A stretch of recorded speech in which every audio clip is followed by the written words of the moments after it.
Le SMS brillait dans l'obscurité de ma voiture. Église Sainte-Marie, 14h, il faut que tu vois ça. Numéro inconnu. Mes mains tremblaient alors que je tenais le volant, regardant les invités entrer dans le vieil édifice de pierre à travers mon pare-brise trempé par la pluie. Je suis Eleanor.et en ce moment même, je suis assise dans ma voiture comme un détective privé de pacotille, me demandant si j'ai enfin perdu la tête. Mon mari, Ryan, m'a dit qu'il avait une conférence à Chicago. C'est ce que disait le calendrier. C'est ce que sa secrétaire a confirmé. C'est ce qu'indiquait la réservation d'hôtel. Mais je suis là, garé en face d'une église de Boston parce qu'un étranger a décidé de jouer à l'ange gardien, ou au diable. Je n'ai pas encore décidé lequel. C'est de la folie, me dis-je en chuchotant.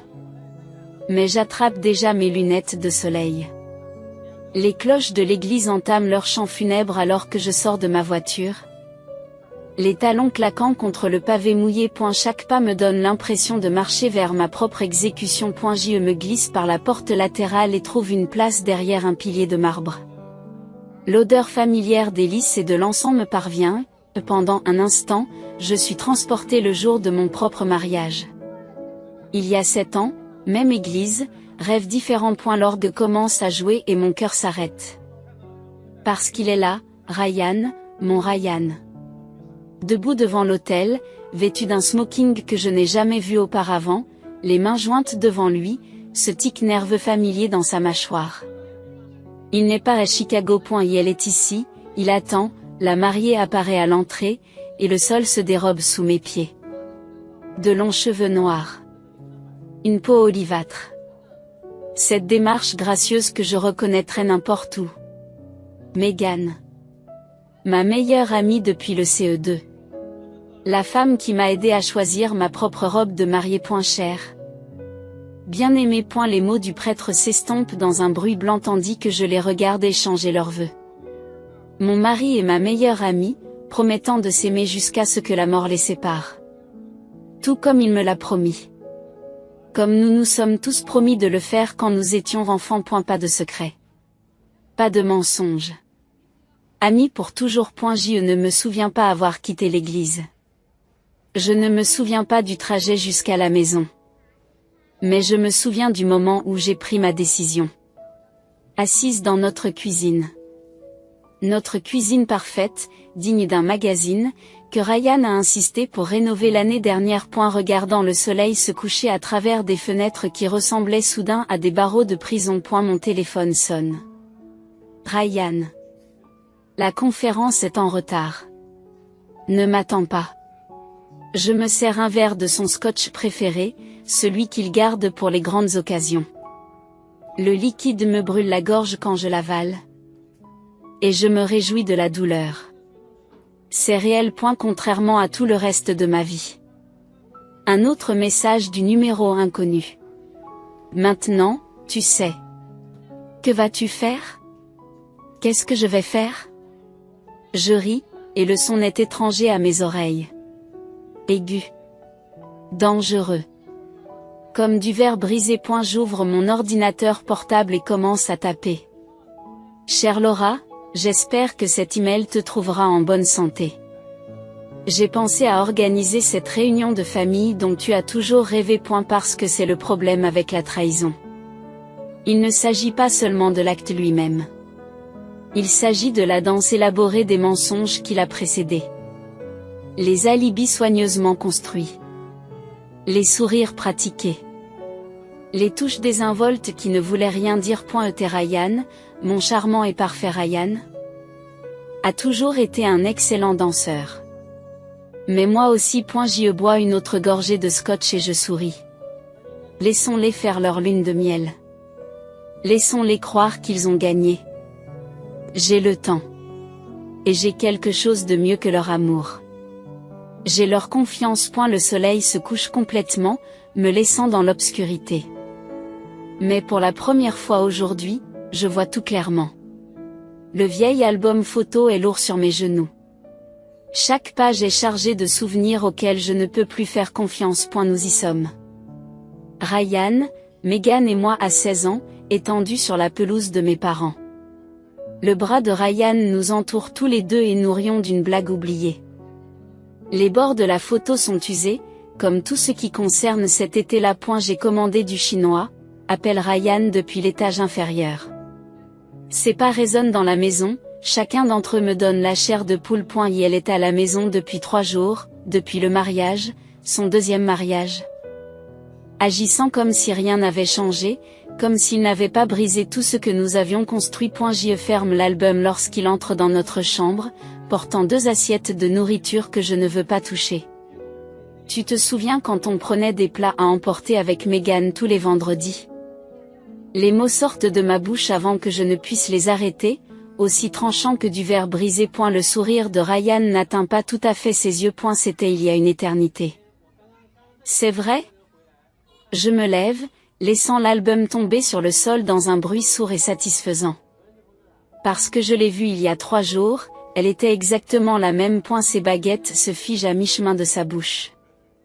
L'espace d'une seconde, en clignant des yeux, on le rate. Mais je l'attrape. J'attrape tout maintenant. Eleanor. Elle pose son assiette et s'approche de moi avec l'expression soucieuse qu'il utilise pour les clients difficiles. Vous avez bu? Je ris. Et ça ressemble au rire de ma mère après le départ de mon père. C'est ça ton truc? Faire croire à la femme qu'elle est folle? Je m'inquiète pour toi. Sa main se tend vers la mienne. Je recule. Quand est-ce que ça a commencé?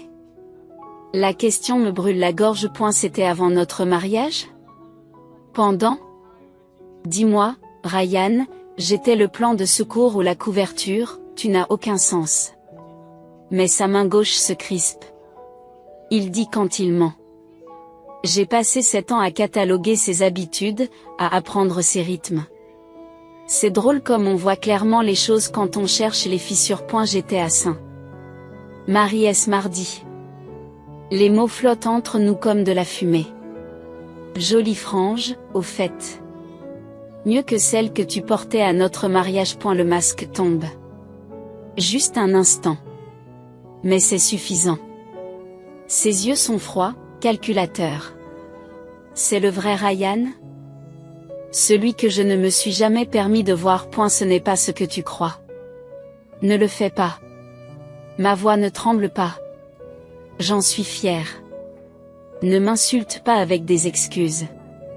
Je t'ai vu épouser mon meilleur ami alors que j'étais censée être ta femme aimante à la maison. Qu'est-ce que je devrais penser exactement? Il se passe les mains dans les cheveux. Encore un indice. C'est compliqué. Il y a des choses que tu ne comprends pas. Comme quoi? Les comptes bancaires communs que vous avez ouverts? La propriété que vous avez achetée ensemble, ou peut-être le fait que votre mère était au courant depuis le début, ça l'arrête. Comment as-tu? Je ne suis pas l'idiot que tu crois. Je me suis dirigée vers la commode. Je sors la pile de documents que j'ai rassemblés ces 3 derniers jours. Tu devrais vraiment utiliser de meilleurs mots de passe que notre date d'anniversaire. Mais je suppose que ça ne veut plus rien dire maintenant. Eleanor? S'il te plaît. Il prend les papiers. Je les retiens. On peut s'arranger. Je t'expliquerai tout. Comme tu as expliqué ton voyage d'affaires à Chicago, j'étale les documents sur le lit. Relevé bancaire. Les titres de propriété. Des courriels. Ou devrions-nous parler du fonds fiduciaire que Laura a mis en place pour vos enfants avec Megan? Son visage devient blanc. Vous n'aviez pas le droit. J'avais tous les droits. Le cri s'échappe de ma gorge. Brut et primitif. Je suis ta femme. J'étais ton ami. Nous avons grandi ensemble. Tous les 3. Et toi? Je m'arrête. Je respire difficilement. Il me regarde comme s'il ne m'avait jamais vu auparavant. Peut-être que ce n'est pas le cas. Peut-être que je ne me suis jamais vu non plus. Sors de là. Ma voix est stable maintenant. C'est sûr. C'est aussi ma maison. Plus maintenant. Je brandis un dernier document. Une procuration. Signé l'année dernière quand il était trop occupé pour s'occuper de notre succession. Tu devrais vraiment lire ce que tu signes, Ryan. Maintenant. Sors avant que j'appelle Michael pour qu'il te raccompagne. Et elle s'en va. Pas parce qu'il a peur. Mais parce qu'il sait que ce n'est que le début. Il me connaît assez bien pour cela. Je ramasse l'album photo sur le sol. Je trace nos jeunes visages avec mon doigt. Nous avons l'air si heureux. Si innocents. Si parfaits menteurs. Nous tous. Le café où Meghan et moi avions l'habitude de partager des secrets semble plus petit maintenant. Peut-être que c'est le poids de ce que je suis sur le point de faire. Ou peut-être que tout ce qui fait partie de mon passé rétrécit. Il devient moins important à chaque nouvelle trahison que je découvre. Meghan se glisse dans le siège en face de moi. Elle porte toujours son alliance. Mes alliances sont jumelles. Sa vue donne à mon café un goût d'acide. Je ne pensais pas que tu viendrais, dit-elle, ses doigts traçant nerveusement le bord de son café au lait encore intact. C'est drôle. Je ne pensais pas que tu épouserais mon mari. Les mots sont sortis plus doux que prévu, ce qui les rend d'une certaine manière plus tranchants. Elle tressaille. Eleanor, tu savais pour le fonds d'affectation spéciale? Je sors les relevés bancaires, les faisant glisser sur la table comme des cartes à jouer dans un jeu truqué. Celui que Laura a créé pour vos futurs enfants, son visage se vide de toute couleur, non pas de culpabilité, mais de colère. Intéressant. Quel fonds d'affectation spéciale? Ça, c'est une vraie surprise. Je la regarde parcourir les documents, ses mains tremblent légèrement. 3 millions de dollars. Je poursuis. Mis de côté pour les petits-enfants que Laura a toujours voulu avoir. Je suppose que je ne les produisais pas assez vite. Ce n'est pas possible. Meghan repousse les papiers comme s'ils étaient contaminés. Ryan a dit que le mariage n'était qu'une formalité pour son héritage. Il a dit, je ris. Et ça fait un bruit de verre brisé. Qu'est-ce qu'il a dit exactement, Meghan? Qu'il t'aimait? Que j'étais froide, distante, obsédée par ma carrière? C'est ce qu'il a dit à sa mère le mois dernier. Elle lève les yeux au ciel. Comment le sais-tu? Parce que j'ai passé la semaine dernière à découvrir à quel point mon mari, notre mari, s'est joué de nous deux. Le serveur s'approche. Nous le saluons tous les deux sans lever les yeux. Il y a autre chose, je continue en sortant mon téléphone. Vous voulez entendre l'enregistrement de Ryan discutant d'investissements immobiliers avec Laura, ceux qui utilisent les relations immobilières de ta famille? Celle de ma famille. La voix de Meghan s'interrompt.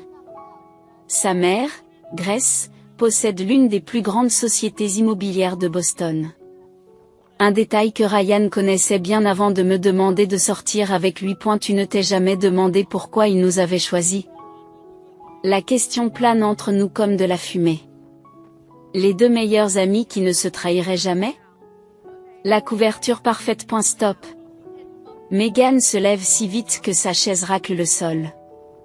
Tu essaies de me faire du mal parce que je t'ai fait du mal. Je comprends.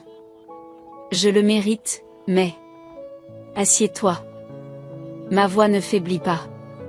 Tu n'as pas encore entendu la meilleure partie. Elle s'assoit, plus sous le choc de mon ton que par obéissance. Tu te souviens de ce stage d'été que Ryan t'a aidé à obtenir dans le cabinet de Grace?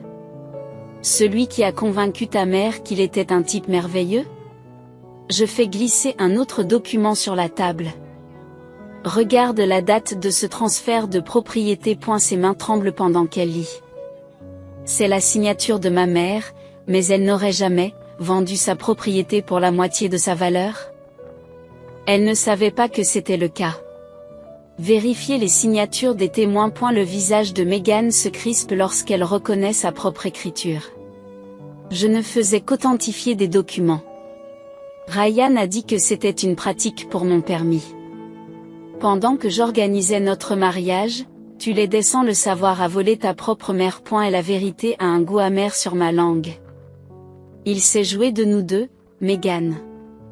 La seule différence, c'est que j'ai compris avant qu'il ne puisse tout prendre. Elle lève les yeux vers moi, me regarde vraiment, pour la première fois depuis qu'elle s'est assise. Qu'est-ce que tu vas faire? Je me lève en rassemblant les documents. Mauvaise question. La vraie question est, qu'allons-nous faire? Nous. Vous avez deux possibilités. Continuer à jouer son jeu et tout perdre ou m'aider à le faire tomber. Je sors un dernier document, une clé USB contenant tout ce que j'ai découvert. La société de ta mère, mes économies. La réputation de Laura. Il a bâti tout son plan sur l'hypothèse que nous ne comparerions jamais nos notes. Megan fixe la clé comme si elle allait la mordre. Si ça se sait, tout brûle. Je mets ma main sur la sienne, je sens l'alliance qui correspond à la mienne. Mais cette fois, c'est nous qui tiendrons les allumettes. Elle referme ses doigts autour du disque, et je vois un aperçu de l'ami que j'ai connu. Féroce, loyal, inarrêtable quand on la croise. Quand commençons-nous? Je souris, et pour la première fois depuis des semaines, ça semble réel. Nous avons déjà 3 bouteilles de vin vides qui se moquent de moi sur le comptoir de la cuisine. Ce n'est pas mon poison habituel, mais ce soir n'est pas habituel. Les documents du bureau de Ryan sont étalés sur la table de la salle à manger, notre cadeau de mariage de Laura, comme les pièces d'un puzzle que je n'ai jamais voulu résoudre. Mon téléphone s'allume. Un autre message de Ryan. S'il te plaît. Parlons-en rationnellement. De façon rationnelle. Comme la façon systématique dont il a construit cette maison de mensonges. Comme la précision calculée avec laquelle il a choisi ses cibles. Le téléphone sonne à nouveau. Megan cette fois. Grace pose des questions. Nous devons aller plus vite. Je l'éteins, mais mes mains ne cessent de trembler. L'ampleur de ce que nous préparons me frappe enfin. Il ne s'agit plus seulement d'exposer Ryan. Il s'agit de détruire des familles, des réputations, des vies. On sonne à la porte. Pendant un moment, j'envisage de l'ignorer. Mais j'entends la clé dans la serrure. Seule une personne à part Ryan possède cette clé. Bon sang, Ellie. Michael entre dans la salle à manger, observant le chaos. C'est quand la dernière fois que tu as dormi? Je fais un vague signe aux journaux. Tu savais que le père de Ryan s'était suicidé? Michael se fige. Michael se fige. Il y a 10 ans. Juste après que Ryan ait obtenu son diplôme de droit. Je montre la coupure de presse que j'ai trouvée dans les dossiers financiers de Laura. Officiellement, c'était un accident de chasse. Officieusement. J'avance une pile de relevés bancaires. Il a découvert que Laura et Ryan avaient détourné des fonds de sa société pendant des années. Le Christ. Michael s'enfonce dans un fauteuil. Quelqu'un d'autre est au courant, juste la personne qui m'a envoyé des tuyaux anonymes. Je tapote le téléphone portable sur la table. Ils m'ont envoyé ça aujourd'hui. Des copies de la lettre de suicide de William Mitchell. Il a essayé de les arrêter, Michael. Il a essayé de les exposer, et il... Ma voix se brise. Ellie. Michael me tend la main, mais je me retire. Je deviens eux. Les mots ont un goût de cendre. Tous ces plans de vengeance, de justice. Je me transforme en ce que je déteste. Non, ce n'est pas le cas. La voix de Michael est ferme. Tu protèges des gens. L'entreprise de Grace, ton avenir? Celui de Megan, c'est le cas? Je me lève, je fais les 100 pas. Ou est-ce que je suis tellement concentré sur la destruction de Ryan que je me fiche de savoir qui sera pris entre deux feux? Parce qu'en ce moment même, je suis assise ici à planifier de tout révéler à la réunion de famille. Sachant que ça va dévaster des gens qui n'ont rien à voir avec ça. Comme qui? Les enfants de la sœur de Ryan, qui perdront leurs fonds pour l'université quand je dévoilerai les magouilles financières de Laura. Comme les employés de Grace, qui risquent de perdre leur emploi si la réputation de l'entreprise se dégrade. J'attrape une des bouteilles de vin, sans me soucier qu'elle soit vide. Comme William Mitchell. Qui est mort en essayant de faire ce qu'il fallait alors que je suis en train d'élaborer des scénarios de vengeance comme un méchant de bande dessinée. Michael reste silencieux pendant un long moment. Puis il se lève et me prend la bouteille des mains. Tu veux savoir quelle est la différence entre toi et eux? Je détourne le regard, mais il continue. Tu es là, à 3 heures du matin, à te torturer sur les implications morales de tes actes. Eux dorment paisiblement, comptent leur argent et planifient leur prochaine arnaque. Ce n'est pas pour autant que c'est bien.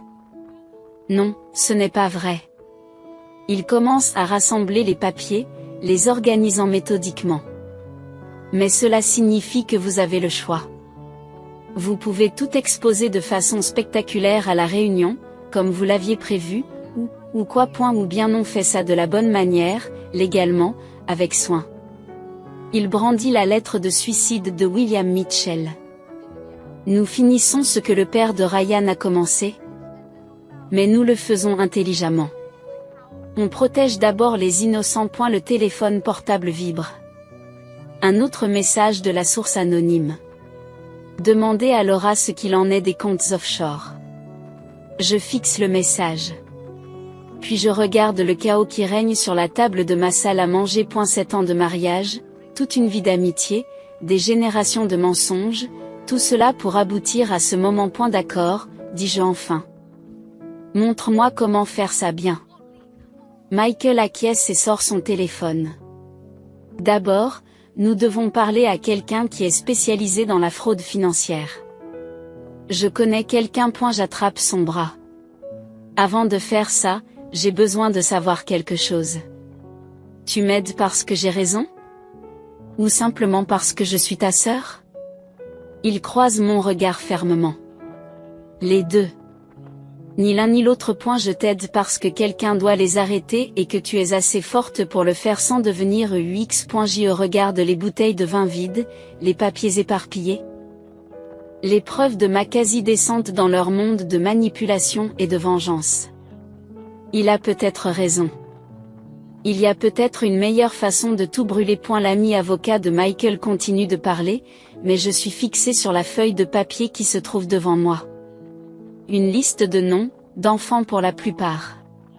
Des bénéficiaires de trust qui s'effondreraient si nous mettions notre plan à exécution. Les comptes offshore ne sont qu'un début, dit James Harrison en étalant d'autres documents sur son bureau d'acajou. La toile financière de Laura Mitchell s'étend sur au moins 3 générations des 2 familles. Combien de personnes seraient concernées? Ma voix semble lointaine, même pour moi. Directement? Une 30aine. Indirectement? Il hausse les épaules. Il s'agit de démanteler un système vieux de plusieurs décennies. Les retombées pourraient concerner des centaines de personnes. Michael se penche en avant. Mais nous pouvons prouver la fraude. Facilement. La question est de savoir si nous devons le faire. James touche la liste des noms. Certains de ces fonds fiduciaires soutiennent les soins médicaux, l'éducation. Je me lève brusquement et me dirige vers la fenêtre.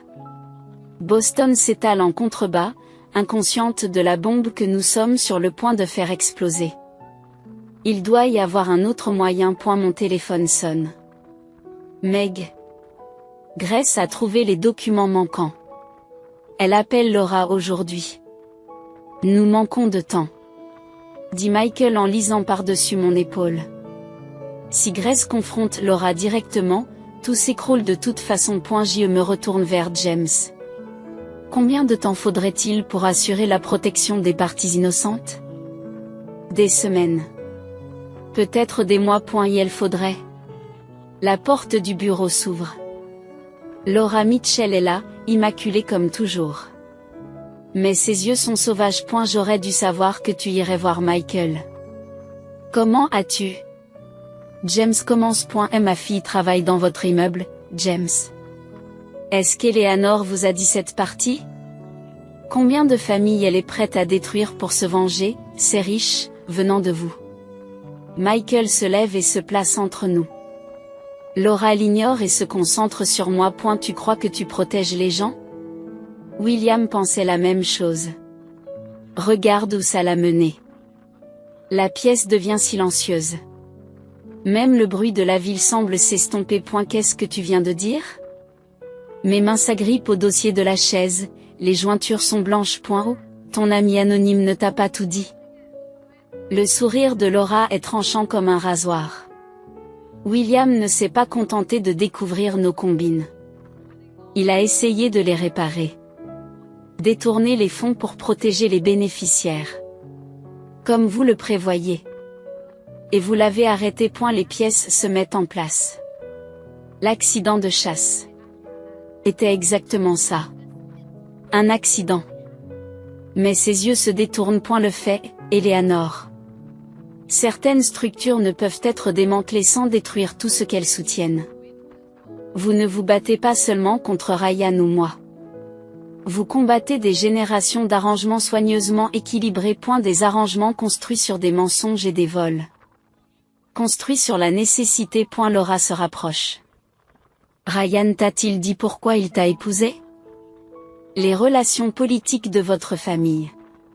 3 générations de juges et de procureurs. Le bouclier parfait. Mon téléphone sonne à nouveau. Le nom de Grace apparaît sur l'écran. Prends l'appel. Dit Laura doucement. Écoutez Grace découvrir ce que sa fille lui a caché. Regardez une autre famille se briser, où, elle sort une enveloppe. Nous pouvons discuter des alternatives.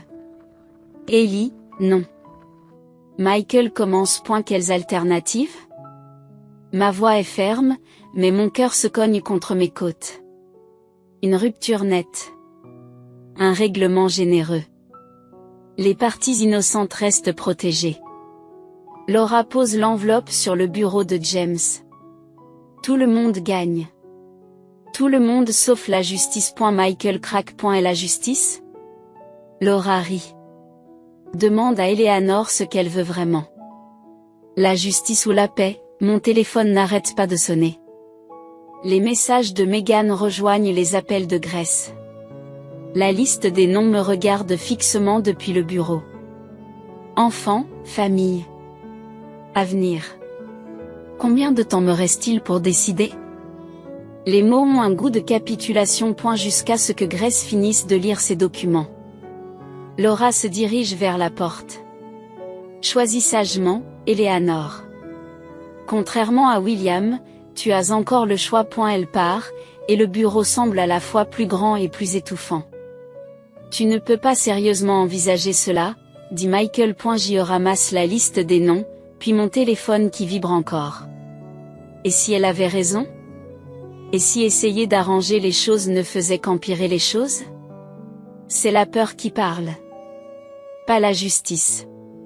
Peut-être. Je regarde James. Et si la peur essayait de nous dire quelque chose d'important? Le téléphone sonne une dernière fois, puis se tait. Quoique Grace ait découvert, il est trop tard pour l'arrêter maintenant. Je ramasse l'enveloppe de Laura, sentant le poids des décisions qui n'ont pas encore été prises.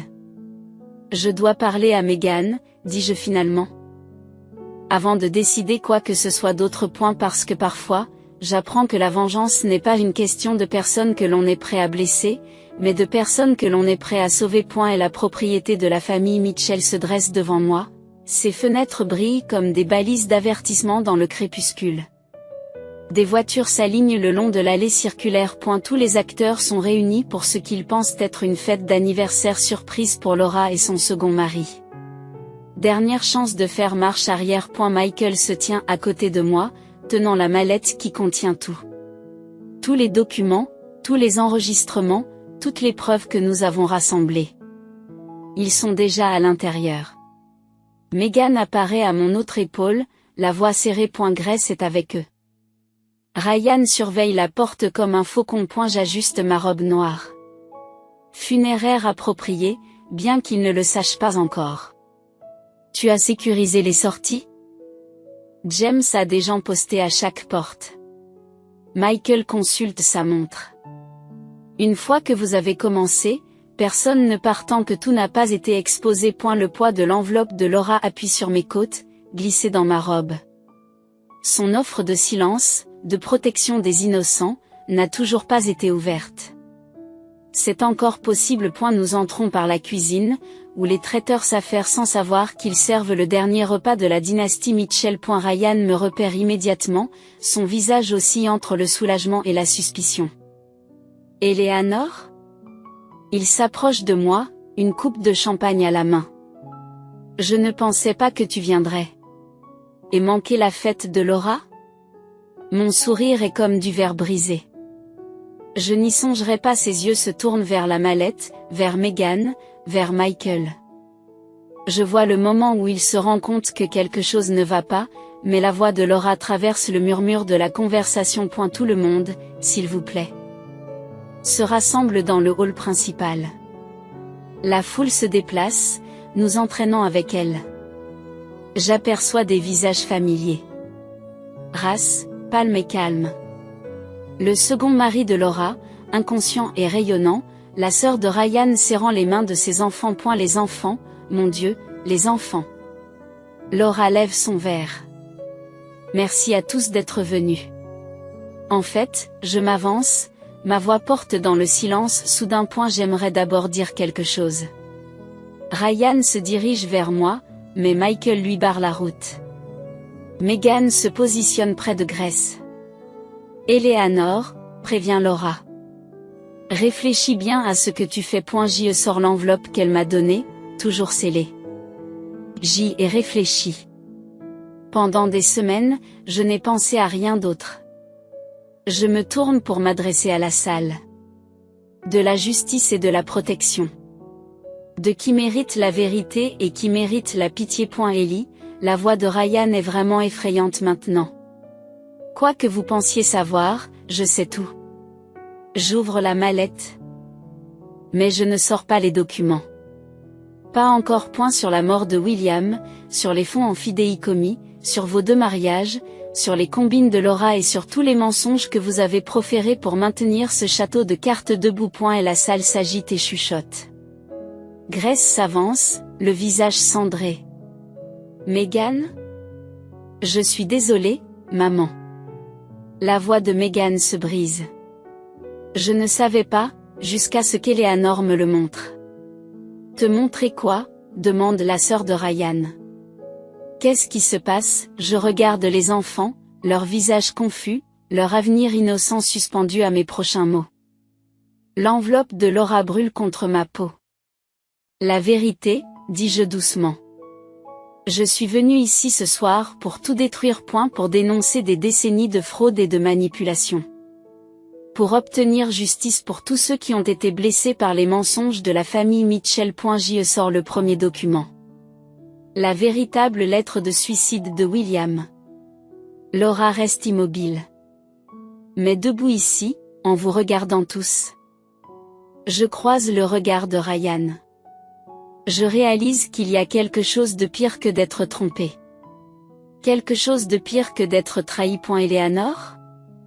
Michael m'avertit, mais je continue.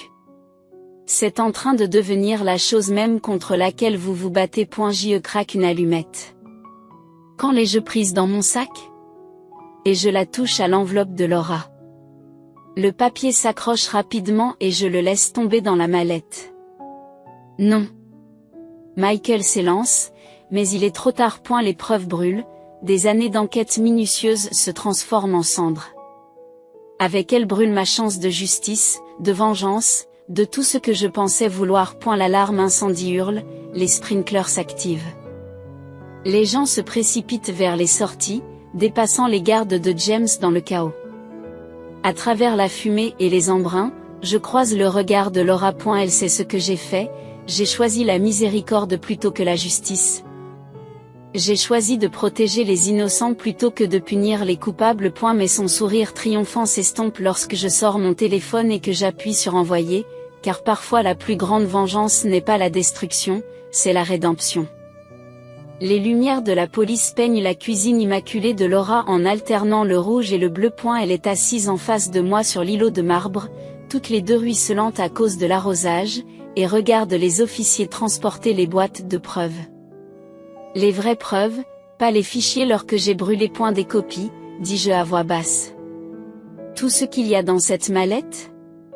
Des copies. Les originaux ont été remis au FBI il y a 1 heure. Ses ongles parfaitement manucurés tambourinent contre sa tasse de café. Vous avez choisi ce moment délibérément.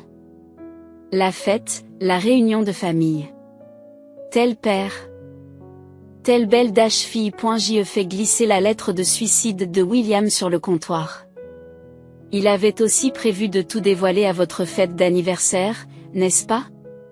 Avant l'accident de chasse. Le tambour s'arrête.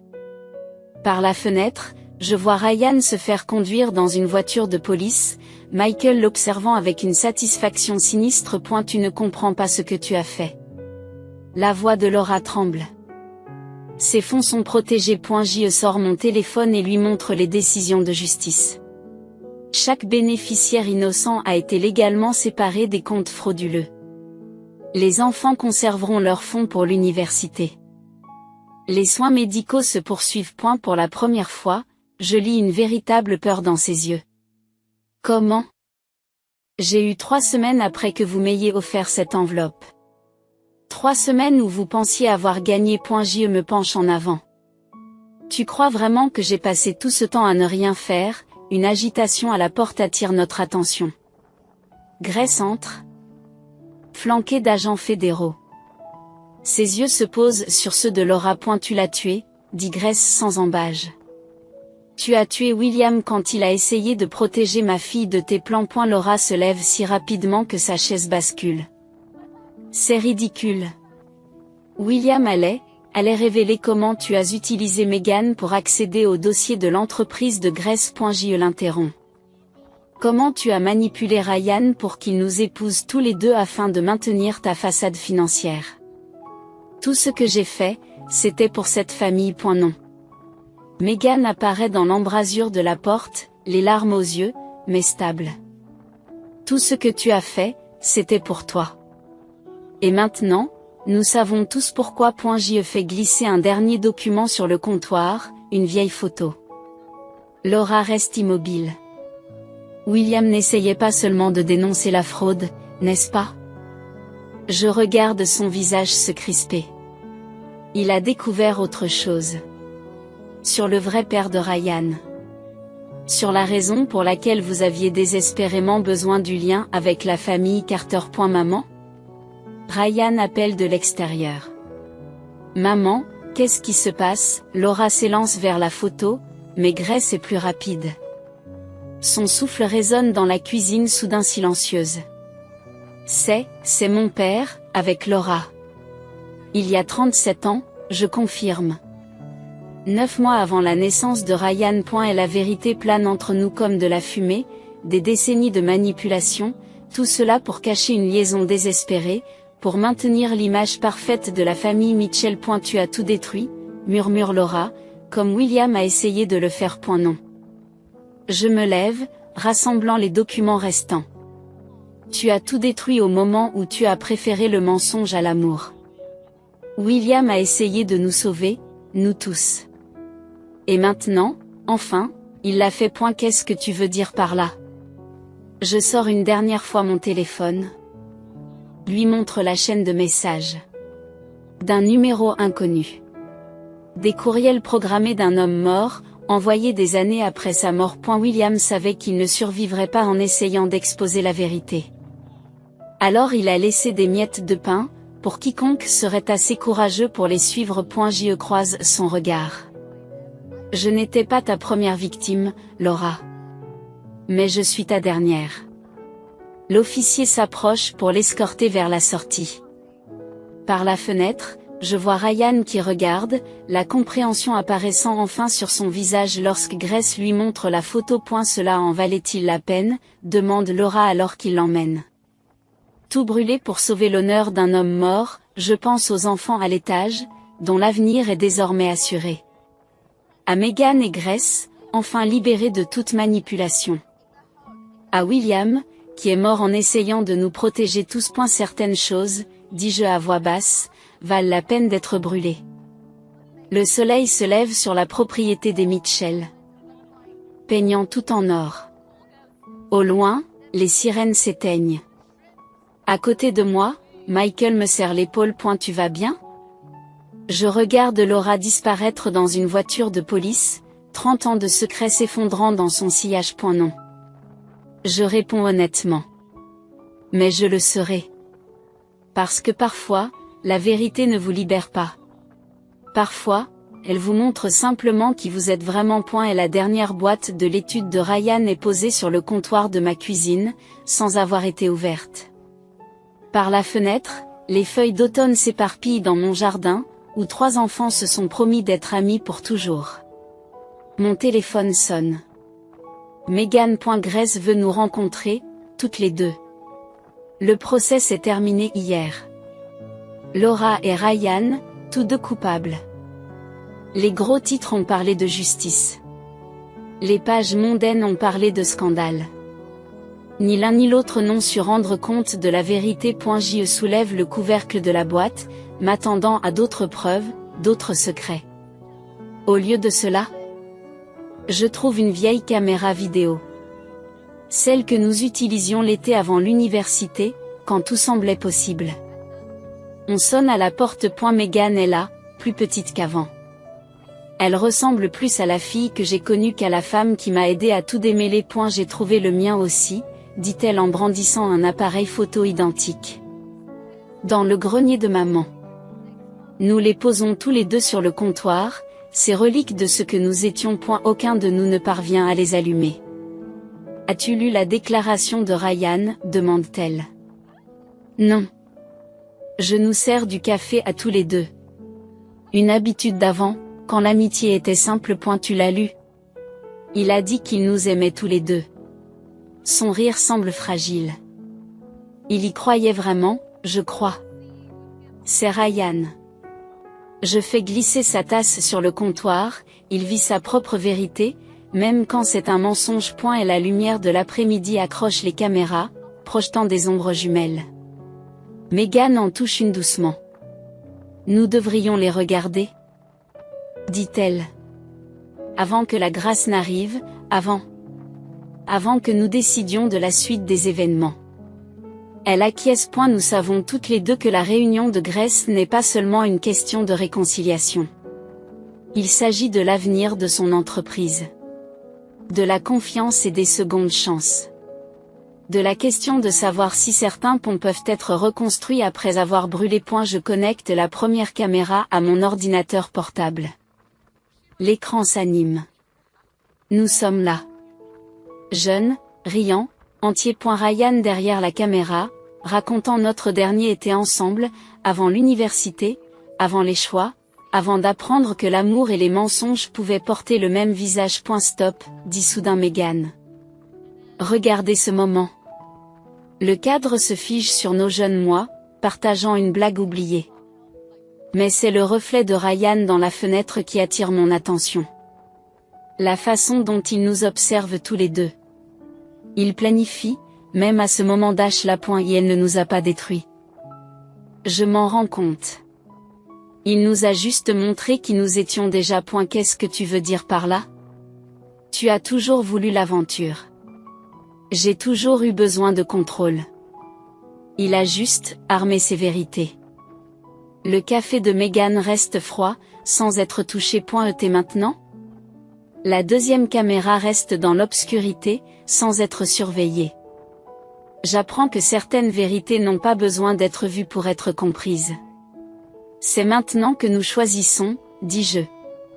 Pas entre le bien et le mal, entre la facilité et la vérité. Et la sonnette retentit à nouveau. Avant que Megan ne fasse un geste pour répondre, elle me prend la main. Je suis désolée, murmure-t-elle. Pas de l'avoir aimé, d'avoir oublié comment t'aimer en premier. Je lui réponds en me rappelant les derniers mots de Laura lors du procès. L'amour fait de nous tous des menteurs. Peut-être, dis-je à Megan, que nous devons cesser d'essayer de réparer le passé. Peut-être qu'on va juste construire quelque chose de nouveau. Elle acquiesce, comprenant ce que je ne dis pas. À propos de l'entreprise de Grace. Sur les secondes chances. Sur le fait que parfois, la vengeance ne consiste pas à détruire ce qui était, mais de créer ce qui pourrait être. J'ouvre la porte à Grace, remarquant comment elle se porte maintenant. Plus droite, Plus forte, libérée de décennies de manipulation. Le vent d'automne éparpille de nouvelles feuilles dans la cour. Quelque part dans une cellule de prison, Laura prépare ses appels. Dans une autre, Ryan écrit des lettres que nous ne lirons jamais. La vie avance, désordonnée et imparfaite. Je laisse les appareils photos sur le comptoir, intacts. Certains souvenirs n'ont pas besoin d'être revus. Il vaut mieux vivre certaines vérités que de s'en souvenir. Grace étale des papiers sur la table de ma cuisine, des plans pour reconstruire. Pour aller de l'avant. Megan et moi échangeons un regard, nous souvenant d'autres papiers, d'autres plans, d'autres choix. Vous êtes prête, demande Grace. Je pense à William, qui a posé des bombes de vérité qui ont explosé des années après sa mort. À Laura, qui a construit des murs pour protéger des secrets qui ne valaient pas la peine d'être gardés. À Ryan, qui aimait si désespérément qu'il avait oublié comment aimer honnêtement. Je le dis et je le pense. Parce que parfois, la meilleure vengeance ne consiste pas à se venger, mais à se libérer.